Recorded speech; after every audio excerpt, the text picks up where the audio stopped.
This is question number 8. We have been given a raised to x is b, b raised to y is c, and c raised to z is a. And we have to show that x, y, z is equal to a. So I start with c raised to z equal to a.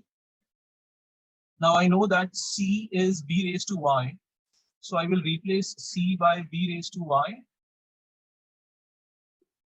So this is b raised to y z is a. Okay, because we know the formula a raised to m raised to n is a raised to m into n.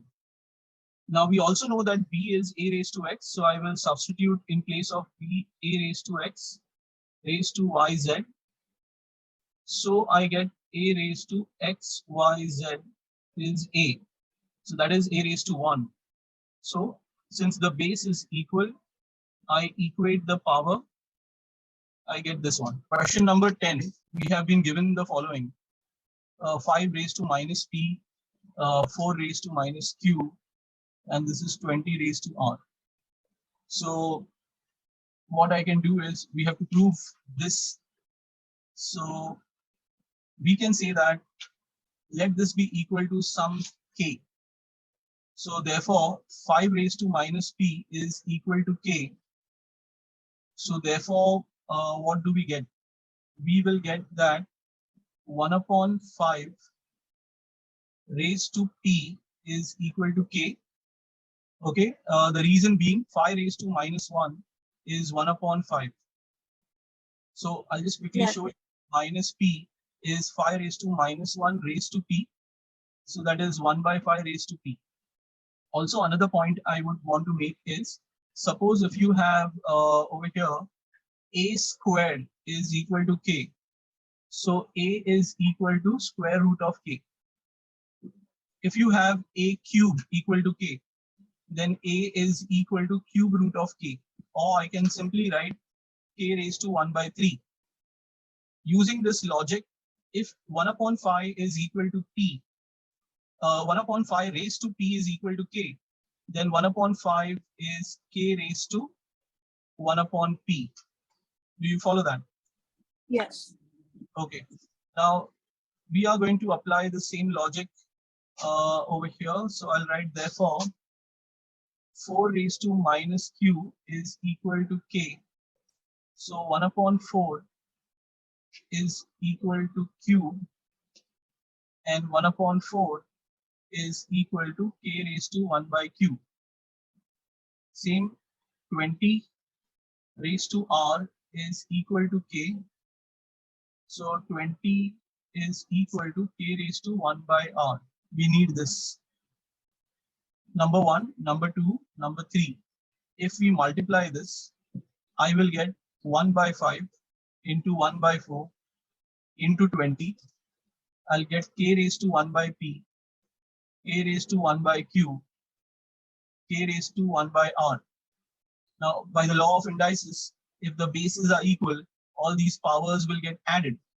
And here you have 5 into 4, that is 20. And here also you have 20. So therefore, this we get it as 1.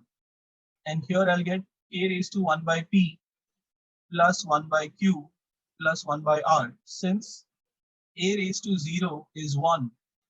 So therefore, what do we get over here is 1 upon p plus 1 upon q plus 1 upon r is 0, because that will make k raised to 0, and that will be equal to 1. In this question, 4 raised to x plus 3 is equal to 112 plus 8 into 4 raised to x. So this is one term, this is another term, okay, because there is a plus sign in between. So here I write it as 4 raised to x into 4 raised to 3. This is 112 plus 8 into 4 raised to x. Okay, so 4 raised to 3, that is 64 4 raised to x. This is 112, and this is 8 4 raised to x. So when I carry that on the other side, I will get 64 4 raised to x minus 8 4 raised to x, that is 112. 64 minus 8 will give us 56 4 raised to x, and that is 112. I bring this 56 on the other side. So I get 4 raised to x as 2.